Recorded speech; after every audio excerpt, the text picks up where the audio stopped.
As the title said, I'm a World War II historian. I don't operate with a major network.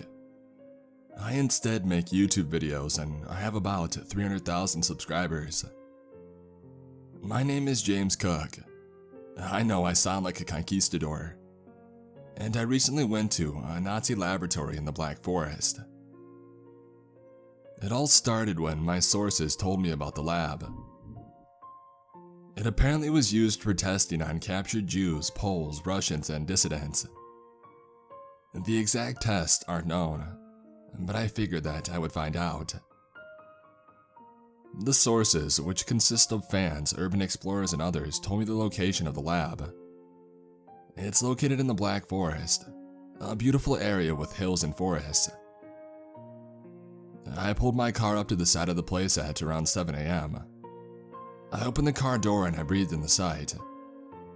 I took a picture of the entrance with greenery creeping into the single window on the left of the door. The concrete entrance looked like it belonged in the cliffside. It was honestly one of the most beautiful places that I've ever been to. I opened the heavy steel door and I entered the lab.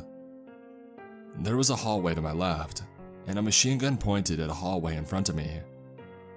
I looked at the machine gun. The magazine was fully empty, every last bullet fired. Near the machine gun, I found a few bits of white stuff near it, with the concrete faded to deep red. You can probably guess what happened. I took the hallway to the left. There were 5 doors on each side of the hallway. The right doors contained filing cabinets. The cabinets were taken out with charred bits of paper inside of them. Whoever was here last had burned the papers. Anything that I could read contained useless information. For example, keep a close eye on, and then the rest would be either burned or unintelligible. The left doors of the hallway contained offices. In 4 of them, everything was black, charred, and burned. In the 5th one, I saw a skeleton of a German officer laying on the desk, with the wood and concrete stained red. Something happened here, I thought. I got to putting removable lights in the first part of the building, and then I went outside to set up camp. By the time I had finished, it was already 3 in the afternoon. I re-entered the building to find the lights ripped off of the walls, turned off. I put them back on, but I kept them off. I assumed that a rat or squirrel had gone to them, as I had seen earlier, and there was a lot of them. I was wrong. I finished putting the lights back on and I decided to get an early bedtime. It was about 8 p.m. at that point. I climbed into my sleeping bag, put my gun within arm's reach, and I went to sleep. I woke up in the middle of the night. The area around my camp was pitch black. I barely saw the outline of my car, and it was only 10 feet from where I was sleeping. I got up, groggy, and I rubbed my eyes. And then I thought I saw something move. Something big. I rubbed my eyes again and I saw the thing again. I grabbed my secondary, M1911. I also keep an AR-15 nearby just in case, but it was currently in my car. And a flashlight. And then I walked out of the tent and I turned the light on. The bright light shone into the tree line. It was still dark as hell though, and I could barely see. Now that the light shone through the trees, I didn't see anything moving. I moved my flashlight back to the camp, passing over the old World War II lab. But the door was open, and the lights were on. I swung my flashlight back and I turned it off. I saw the yellow, decaying lights of the lab, and I looked at the door. Something was beckoning at me, with its rotting arms and grossly unproportional limbs and head. I shot at it 3 times. The thing quivered before running back in and closing the door. The moment the door closed, the yellow lights went off. I went back in my camp and I shook in my sleeping bag until I fell asleep. When I woke up, the sun was out and the birds were chirping. I wondered if the thing was just a dream. I looked over at the mud beside my car, and I saw a footstep. A large, human-shaped footprint. What I saw last night was real. I grabbed my AR out of my car and I prepared for another day of looking through history. I was scared out of my mind, but I needed video content ASAP. I hadn't posted in a few months. I attached a flashlight to the barrel of my AR. I put a GoPro camera on my shoulder, and I opened the rusty, heavy steel door and I walked inside the facility. The place seemed darker than the day before. My flashlight barely penetrated the dingy darkness. I tried to turn on the lights that I put in the hallway to my left, but they were all ripped out of their batteries. I didn't bother putting them back together. I walked down the main hallway, my footsteps echoing through the darkness. I hear water dripping in the distance. My flashlight finally happened upon a branching hallway to the left, labeled something unintelligible. What I could read was Achtung, which stands for careful in German. I entered the hallway, and it quickly opened into a massive room. Low benches lined the sides, with folded prisoner guard placed sporadically on them. And there were 3 doors. The one on the left led to a small guard room of sorts, with a window looking into the main room. The door to the right led into a small, sparse room, with only a small single bed, most likely a prison cell. The final door, directly in the middle, had the sound of water splashing in there. Preparing my AR, I opened the door. Right into the shower room. The humidity was the first thing that I noticed. The steam obscured my flashlight so much that it was like it was off.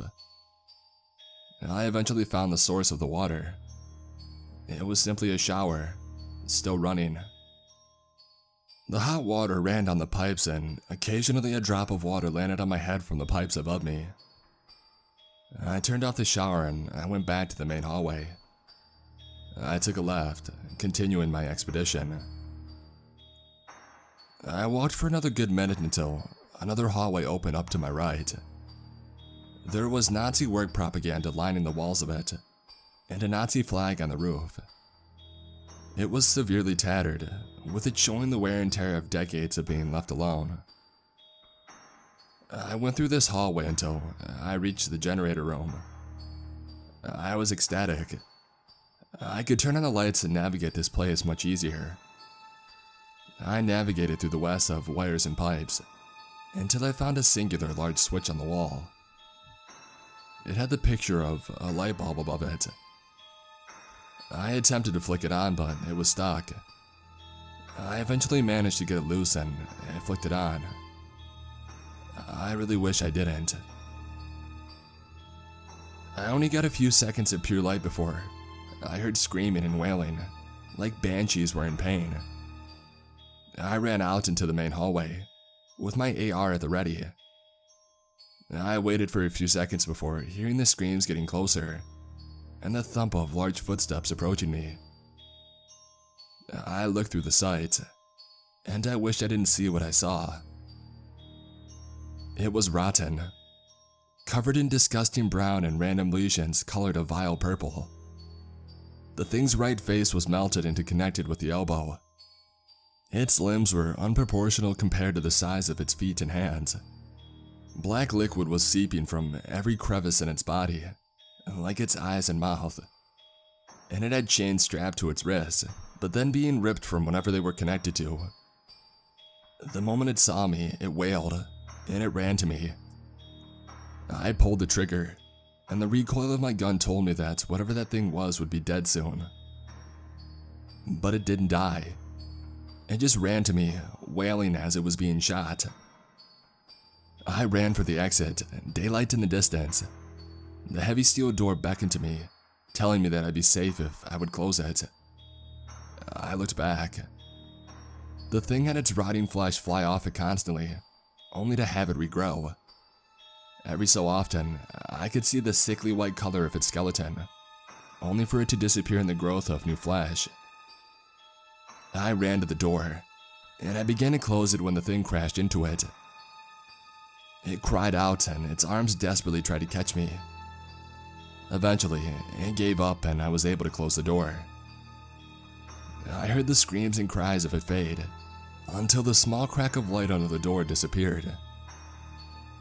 I sat in the grass crying. I never expected this. I never wanted this. I cried and cried until night began to fall. I grabbed my AR, a coffee mug and beans, and I prepared to stay up for the night. That's where I am now. I'm scared out of my mind. My eyes still wet with tears. I still remember the wails. The wails. The wails that sounded like German. I'm sitting on the wet, cool green grass, listening to the roaring flame and screams of the Nazi laboratory. The fire illuminates where I'm sitting, creating an orange glow that's even more beautiful knowing what's burning inside. I finished the job. I can hear faint police sirens in the distance, slowly coming closer. I'll be gone by the time that they get here. I'm James. This is when I burned the place to the ground. I woke up the next morning, and I laid in my sleeping bag. I know what I saw yesterday, and I wanted to leave, but my instincts told me to finish the job. You started this so many years ago. I remembered the scorched burn marks on the walls and rooms. I remembered the paper, black and brittle. My body told me to run away, but my mind told me to finish the job. The job I started in 1947. I got up, changed, ate, and I grabbed my weapons. I filled my backpack with wood and a lighter, and then I slung it on my back. I walked towards the heavy steel door. It opened the same as usual, with a large, audible creak. Nothing stirred in the darkness. Turning on my flashlight, all I saw was the only blackness. I walked past orientation and generators. I remember what happened last time. I walked and I saw a single stairwell. It went down. My flashlight could not even penetrate 2 flights of stairs. I started walking down, listening for noises, breath, anything. Eventually, I made it down the first stairwell exit. The name of it could not be read. The black burn marks were far more numerous here. I looked at the walls inside this area. Charred. Lining the walls were prison cells. They had a bed, a light bulb, and at least a skeleton in each cell. Some of them had none. Some had multiple. It was a surreal sight. At the end of the hallway, there were stronger cells. 2 of them. 2 rows of prison bars with a concrete and steel barrier separating these cells from the others. One cell had its bars ripped open, like a steel bender circus man escaped from it. The other, I heard breathing from. My flashlight shone on the other cell. The walls and ceiling had scratches and burn marks. I looked at the floor. There it was, the monster. It looked weak and disheveled like it had caught the flu. The strange growths that I had noticed yesterday were not present. And it looked human. It was a human. It held those same colors as the monster, but it looked humanoid. It spoke German like the monster as well, mostly whispering barely audible words. This did not concern me. I had to finish the job. I walked past the normal prison cells and I walked down another set of stairs. While the stairs continued, they were blocked with rubble, just as I remembered from so many years ago. That had worked, but I had failed to finish the job. I needed to burn this place to Hell's Gate. I opened the steel door to that familiar laboratory area. Here was the monster's den. This failed to burn the first time that I came. I will not fail again. The glass windows of each operation room are broken. I whispered it quiet. I Hitler, as I passed under the large Nazi banner. And then I saw it. It was sleeping, crouched in the corner. I grabbed my lighter, firewood, and gasoline, and I quietly put it all over the place. It would burn. I walked by the exit to the research wing. This was my home before the Nazis lost. This was my home before the monster escaped. I flicked a lighter on and I tossed it onto the gasoline. The bright orange and yellow woke up the monster, but by that time, the fire had spread all throughout the room. I exited the research room, and I watched as the fire spread to engulf the monster. It wailed. I walked upstairs, the fire spreading slowly behind me. I exited my birthplace before the flames spread towards me. I can still hear the wailing. Pity. I pack up my stuff. I take off my shirt to look at the discolored purple and brown skin rotting on my shoulder. I look at it, thanking the Nazis that they had fixed the formula before making me. I put my shirt on again. You may be confused, and that's okay. In 1928, I was born. In 1945, I was made immortal in order to serve Nazi Germany's last order. Destroy all places that could be useful to the Nazi cause. I have served this ever since. I have destroyed 100 facilities. You have heard of these fires. I know you have. Goodbye.